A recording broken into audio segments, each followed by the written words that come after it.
Jan Suraaj party के supremo Prashant Kishor Bihar विधानसभा चुनाव में नीतीश कुमार की पार्टी जनता दल यूनाइटेड के 25 से ज्यादा सीट जीतने पर राजनीति से संन्यास लेने की बात से पलट गए हैं।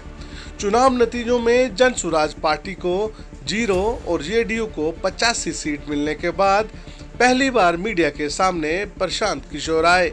वो जन सुराज में किसी पद पर नहीं है जिससे वो इस्तीफा दें। प्रशांत किशोर ने पलटी मारते हुए कहा कि वो जन सुराज में किसी पद पर नहीं है जिससे वो इस्तीफा दे दें।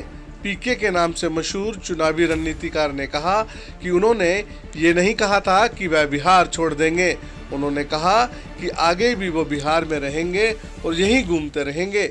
चुनाव से पहले प्रशांत किशोर ने जेडीयू को 25 से कम सीट मिलने का दावा कर रहे थे।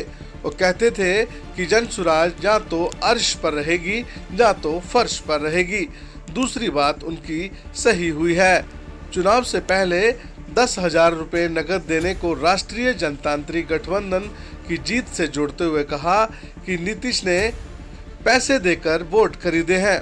उन्होंने अब कहा है कि अगर योजना के प्रावधान और नियमों के तहत 6 महीने के बाद सरकार उन महिलाओं को स्वरोजगार के लिए 2-2 लाख रुपए दे देती है तो वह राजनीति और बिहार दोनों छोड़ देंगे।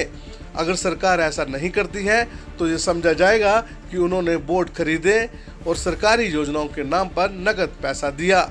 उन्होंने कहा कि सरकार ने चुनाव से पहले 40,000 करोड़ की योजनाओं का ऐलान किया।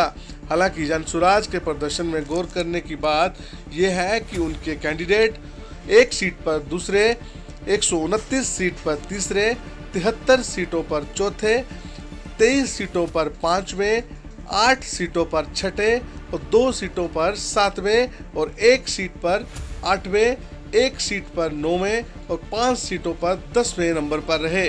ब्यूरो रिपोर्ट, नया भारत टीवी।